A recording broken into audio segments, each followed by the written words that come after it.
अस्सलाम वालेकुम दोस्तों, मैं हूं मुनीर अजीज। उम्मीद है आप लोग खैरियत से होंगे और अपने सिस्टम में ड्रीमवीवर इंस्टॉल कर चुके होंगे और WinRAR क्या होता है ये भी आपको पता चल चुका होगा। अगर नहीं आपको पता तो आप मेरी प्रीवियस वीडियो के अंदर आप देखें, उसमें दोनों लिंक मौजूद हैं जिसपे रहते हुए आप दोनों चीज़ें सीख सकते हैं।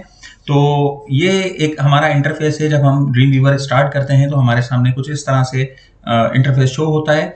तो इसमें दो तरीके हैं कि आप यहाँ से भी क्रिएट न्यू पे HTML पे क्लिक करके HTML कर सकते हैं, और दूसरा तरीका कि आप फाइल में आके यहाँ से न्यू करें और न्यू पे क्लिक करके आप यहाँ से भी HTML या कोई भी डॉक्यूमेंट की टाइप ले सकते हैं। तो एक ही बात है। तो हम स्टार्ट करते हैं। ये HTML मैंने सेलेक्ट किया, यहाँ से क्रिएट कर दिया।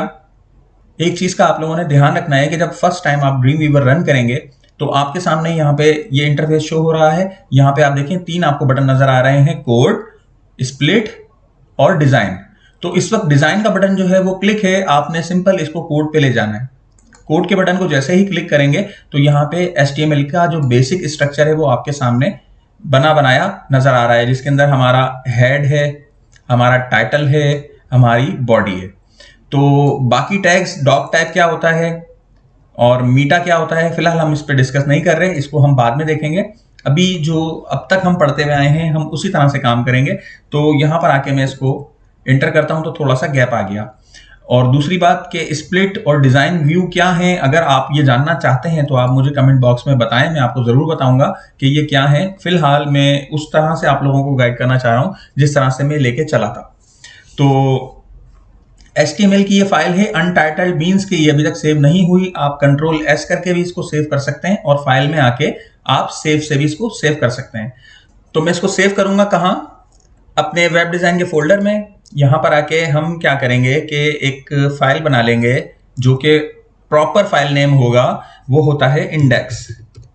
इंडेक्स बेसिकली कौन सी फाइल होती है? इंडेक्स में ये होता है कि आप जब कोई प्रोजेक्ट बनाते हैं, जैसे ये मुख्तलिफ आपने फाइल्स बनाई हुई हैं, अगर ये हर एक फाइल एक अलग पेज है तो आपका जो मेन पेज होगा, जो होम पेज होगा, उसका नाम आप इंडेक्स रखेंगे। HTML के अंदर index.html के नाम से ही आपका मेन पेज होता है। तो इसको मैंने इंडेक्स कर दिया। .html की एक्सटेंशन में नहीं लगाऊंगा क्योंकि ये नोटपैड नहीं है, ये ड्रीमवीवर है। ये यहाँ पे सब एक्सटेंशंस आपको नजर आ रही होंगी। तो मैं सिर्फ फाइल का नाम दूंगा इंडेक्स, जो कि मेरी मेन फाइल होगी आज से, और हम ड्रीमवीवर पे काम करेंगे बिल्कुल उसी तरह जैसे प्रोफेशनल काम होता है। तो हम इसको सेव कर लेते हैं। ये मेरी फाइल हो गई सेव। दोबारा आते हैं फाइल में, आके न्यू करते हैं। तो ये प्रोसीजर थोड़ा सा आपने समझना है और इसको 2 से 3 बार करना जरूर है ताकि आप लोगों को कोई कंफ्यूजन ना हो। अब मैं दूसरी फाइल लूंगा CSS की और यहां से कर दूंगा मैं इसे क्रिएट। तो दूसरी फाइल आ गई। आप देखें यहाँ पे स्प्लिट और डिजाइन और लाइव व्यू ये तीनों बंद हैं, सिर्फ कोड ही खुला हुआ है। तो रीजन इसकी क्या है? क्योंकि CSS की टाइप जो होती है वो HTML की टाइप से बहुत डिफरेंट होती है। इसको भी हम Ctrl+S करके सेव कर लेते हैं और यहां पर आके मैं एक फोल्डर बना लेता हूं और इस फोल्डर का नाम हम रखेंगे स्टाइल। और स्टाइल के फोल्डर में आके हम यहाँ पे इसको नाम दे देंगे, मिसाल के तौर पे style.css कर सकते हैं हम, या index.css कर सकते हैं, वो डिपेंड करेगा। तो अभी हम फर्स्ट फाइल है तो हम इसको नाम स्टाइल का दे देते हैं और इसकी एक्सटेंशन देने की जरूरत नहीं है, ये खुद ब खुद एक्सटेंशन से सेव हो जाएगा। तो हम इसको सेव कर लेते हैं स्टाइल के फोल्डर में। ये इंडेक्स है और ये स्टाइल है। तो हम जो आज से काम करेंगे वो सब एक्सटर्नल CSS पे करेंगे, जैसा कि मैंने आपको नोटपैड की एग्जांपल में भी बताया था कि कितने टाइप की CSS होती हैं। तो जिसमें हम 2 CSS देख चुके हैं, इंटरनल और इनलाइन। अब हम काम करेंगे कि एक्सटर्नल CSS क्या होती है और किस तरह से उस पर काम किया जाता है। तो let's start external CSS example. ये मैंने टाइटल दे दिया डॉक्यूमेंट का। इसको मैं यहां से सेव कर देता हूं Ctrl+S करके। आप ब्राउजर में इसको प्रीव्यू लेने के लिए आप जैसे ही ब्राउजर पे क्लिक करेंगे तो यहाँ पे आपको डिफरेंट ब्राउजर्स नजर आ रहे हैं। तो मैं सबसे पहले आऊंगा एडिट ब्राउजर लिस्ट में। आपके पास गूगल क्रोम और माइक्रोसॉफ्ट एज, ये 2 ब्राउजर तो होंगे ही, मेरा ये ख्याल है। तो आपने क्या करना है कि जिस ब्राउजर पे आप हमेशा चाहते हैं कि ये रन हो, आपने उस ब्राउजर को सिलेक्ट किया। जैसे मैं करता हूं गूगल क्रोम और इसको मैंने डिफॉल्ट में कर दिया प्राइमरी ब्राउजर। तो ये मेरा प्राइमरी ब्राउजर बन गया। अब मैं इसको कर देता हूं ओके। तो होगा क्या कि नेक्स्ट टाइम मैं जब भी इस पे काम करूंगा तो यहाँ पे देखें आपको ये नजर आ रहा है प्रीव्यू इन गूगल क्रोम और इसकी शॉर्टकट की है F12। तो मैं जब भी F12 दबाऊंगा तो मेरे पास इसका प्रीव्यू शो हो जाएगा डायरेक्टली। तो मिसाल के तौर पे मैं यहाँ पे लिखता हूँ बॉडी में H1 और देखें ये ड्रीम वीवर की खासियत कि जैसे ही आप स्लैश लगाते हैं तो ये अगला टैग खुद ब खुद बंद हो जाता है। तो यहां पर आके हम बीच में इसके मेंशन कर देते हैं external CSS class. Control S करके सेव किया। अब मैं F12 दबाऊंगा। जैसे ही मैंने F2 प्रेस किया तो आपके सामने देखें ये ब्राउजर जो कि मेरा प्राइमरी ब्राउजर बन चुका है, यहां पर इसने ये टाइटल भी शो कर दिया जो मैंने दिया था और मेरी H1 भी शो हो रही है। तो वापस आते हैं ड्रीम वीवर पे। अब मैंने क्या करना है कि सबसे पहले मुझे अपनी इस स्टाइल वाली फाइल को लिंक करना है इस वाली फाइल से। तो वो कैसे होगा? जैसा कि हमने देखा था कि हेड में आके अगर मैं यहां पे लिखता हूं स्टाइल, तो ये देखें ये आपके सामने डायलॉग बॉक्स जो आ रहा है ये कहलाता है इंटेलिसेंस। तो ड्रीम वीवर आपको सब कुछ खुद ही दे देता है, आपको सिर्फ वो टैग्स यूज करने होते हैं, आपको याद रखने की जरूरत नहीं होती। तो ये मत कहिएगा कि सर आपने पहले क्यों नहीं बताई, ये चीज तो बहुत आसान थी।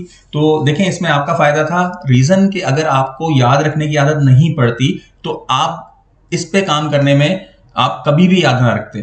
तो ये आप लोगों के लिए अच्छा था कि आप लोगों को बेसिक चीजें तो कम से कम पता होनी चाहिए। तो मैं यहाँ पे लिखता हूं स्टाइल। जैसे ही मैंने लिखा उसके बाद मैं यहाँ पे टैब का बटन प्रेस कर दूंगा और ब्रैकेट क्लोज और स्पेस देके मैं ब्रैकेट ओपन करके जैसे ही स्लैश लगाऊंगा तो ये खुद ब खुद टैग को क्लोज कर देगा। ये देखें ये वही चीज जो हम नोटपैड पे करते आए हैं। और अब यहां पे मैं वही कोड लिखूंगा H1 bracket open bracket close. तो देखें जैसे ही मैं इसको एंटर कर रहा हूं यहां पर आके तो ये सारे इसके मेथड्स और प्रॉपर्टीज जो है वो दिखा रहा है। तो मैं कहता हूं कलर। जैसे मैंने C प्रेस किया तो उसने C की तमाम चीजें मुझे देनी शुरू कर दी। तो मैंने कलर पे आके एंटर किया और यहां पर आके मैं दोबारा एंटर कर सकता हूं या माउस से इसको क्लिक कर सकता हूं। तो यहां पे ये बता रहा है कि कौन सा कलर आपको चाहिए। तो मैंने कोई कलर सिलेक्ट कर लिया, स्टेटमेंट टर्मिनेटर लगाऊंगा यानी सेमीकॉलन। कंट्रोल S करके सेव किया। अब मुझे दोबारा F12 प्रेस करने की जरूरत नहीं है, रीजन कि मेरे पास ऑलरेडी ब्राउजर में ये ओपन है। अब अगर मैं F12 प्रेस करूंगा तो ये हर दफा एक नई टैब ओपन करता रहेगा जो कि हमारे लिए कंफ्यूजन भी हो सकती है। तो मैंने वहां सेव किया, यहां से आगे रिफ्रेश करते हैं तो देखें जो मेरे हेडिंग का कलर दिया था वो यहां पे आ चुका है। यही CSS अगर मैं एक्सटर्नल CSS में लिखना चाहूं, यहां से मैं डिलीट कर रहा हूं, कंट्रोल S करके सेव किया, यहां पर आके वापस मैं इसको रिफ्रेश कर रहा हूं तो देखें ये दोबारा डिफॉल्ट कलर में आ गई यानी ब्लैक में। तो ये बताने का रीजन सिर्फ ये था कि आपको पता चले कि CSS यहाँ पे भी वर्क कर रही है। और वही CSS अगर मैं यहाँ पे लिखूं, ये देखें style.css और index.html आपके सामने है। तो यहाँ पे मैं मेंशन करूंगा H1 और ब्रैकेट ओपन और क्लोज करके वही कोड में यहाँ पे लिख देता हूं कलर इक्वल्स टू, और यहां से आके मैं कलर सिलेक्ट कर लेता हूं, मिसाल के तौर पर रेड, और यहां से स्टेटमेंट टर्मिनेटर लगा लेते हैं जो कि अच्छी बात है। सेव किया। सेव करने के बाद मैं यहां पर आके रिफ्रेश करूंगा तो देखें काम नहीं कर रहा। रीजन उसकी ये है क्योंकि स्टूडेंट को ये प्रॉब्लम आती है, मैं इसीलिए जानबूझ के आपके सामने ये प्रॉब्लम लेकर आया हूं कि आपने कोड वही लिखा है मगर इसका जो कंपाइलर है उसको कैसे पता चलेगा कि ये वाली फाइल और ये वाली फाइल आपस में लिंक्ड हैं। तो डेफिनेटली इनका कोई कनेक्शन नहीं है, तो इनका लिंक हमें क्रिएट करना पड़ेगा। तो लिंक क्रिएट करने के लिए मैं हेड के टैग में आऊंगा और यहां पे मैं लिखूंगा लिंक। तो ये लिंक का टैग आया, एंटर किया, स्पेस दी। लिंक के बाद मैंने 3 चीजें देनी होती हैं। सबसे पहला रिलेशन, REL रिलेशन, और रिलेशन में मैंने दे दिया स्टाइल शीट, यानी स्टाइल शीट से इसका रिलेशन करो। इसके बाद स्पेस दिया, फिर मैं लिखता हूं कि स्टाइल शीट का रिलेशन जो होगा उस स्टाइल शीट की टाइप क्या होगी। तो मैंने कहा उसकी टाइप होगी टेक्स्ट CSS। फिर तीसरी चीज मैं यहां पे दूंगा कि वो फाइल जो स्टाइल शीट से रिलेशन होगा और उसकी टाइप CSS होगी वो कहाँ पड़ी हुई है। तो उसके लिए जो मैंने आपको याद होगा एक क्लास दी थी हाइपरलिंक एंड एंकर टैग, तो वो चीज अब आपको काम में आएगी यहाँ पे। अब हम यहाँ पे एंकर लगाएंगे, हम यहाँ पे हाइपर लगाएंगे। तो मैं लिखूंगा href और href से मैं वो लोकेशन दूंगा। तो यहाँ पे देखें ऑलरेडी वही लोकेशन आ रही है, वेब डिजाइन की क्लास में स्टाइल का फोल्डर और यहाँ पे ये स्टाइल। तो मैंने इसको सिलेक्ट किया, ओके कर दिया, तो यहाँ पे बन गया इसका पूरा पाथ। और यहाँ से हम ब्रैकेट क्लोज कर देते हैं, सेव करते हैं। सेव करने के बाद अब मैं यहाँ पर आता हूँ, रिफ्रेश करता हूँ, तो देखें आपके सामने एक्सटर्नल CSS क्लास जो हेडिंग है वो रेड कलर में हो चुकी है। और एक छोटा सा और कोड अप्लाई कर लेते हैं इसमें style.css में आके। तो बाकी मैंने आपको पहले भी बताया था कि कोड वही रहेगा मगर उसको करने का तरीका अलग अलग हो जाता है कि आपने वो कोड लिखना कहाँ है। तो हम इसे यहाँ पर आके कह देते हैं टेक्स्ट। अच्छा, एक चीज और बताऊं आपको कि आप यहाँ पे देखें इस वक्त जब मैंने दोबारा लिखना शुरू किया तो मेरी इंटेलिसेंस नहीं आई। तो इंटेलिसेंस अगर शो ना हो तो आपने Ctrl+स्पेस का बटन दबाना है, तो आपके सामने इंटेलिसेंस शो हो जाएगी। और अगर आप चाहते हैं कि इंटेलिसेंस गायब हो जाए तो आप एस्केप का बटन प्रेस करेंगे। ये देखें मैंने एस्केप प्रेस किया तो ये गायब हो गई, और कंट्रोल करके स्पेस का बटन यानी Ctrl+स्पेस मैंने दबाया तो मेरे सामने ये अगेन इंटेलिसेंस आ गई। तो अब मैं यहाँ पे लिखता हूँ टेक्स्ट और यहाँ पे मैं लिख देता हूँ डेकोरेशन। तो देखें आपके सामने प्रॉपर्टी आ रही है। यहाँ पर आके हम इसको कह देते हैं अंडरलाइन और सेमीकोलन यानी स्टेटमेंट टर्मिनेटर लगा के सेव किया। वापस आते हैं, रिफ्रेश करते हैं, तो देखें इट वर्क्स। तो ये थी एक्सटर्नल CSS किस तरह से कनेक्ट होती है और किस तरह से वर्क करती है। कोड वही है जो आपने नोटपैड में लिखा था, कोड में कोई चेंजिंग नहीं है। यही कोड आप यहाँ से कट करके अगर इंटरनल या इनलाइन CSS करना चाहेंगे तो इनलाइन CSS में आपको पहले स्टाइल लिखना पड़ता है, फिर बाकी सारी चीजें, और इंटरनल CSS के अंदर आप स्टाइल के टैग में ये सारी चीजें लिखेंगे। तो जो स्टाइल का टैग होता है वही स्टाइल की ये फाइल है। तो आई होप कि आपको बात समझ में आई होगी। आज की क्लास इतनी ही रखते हैं, इसकी प्रैक्टिस कीजिए अच्छी तरह से, क्योंकि देखने में इजी लग रहा है मगर जब आप करने लगेंगे तो आपको इंटेलिजेंस की प्रॉब्लम आएगी, या तो वो आपसे ओपन नहीं होगी या वो आपसे गायब नहीं होगी।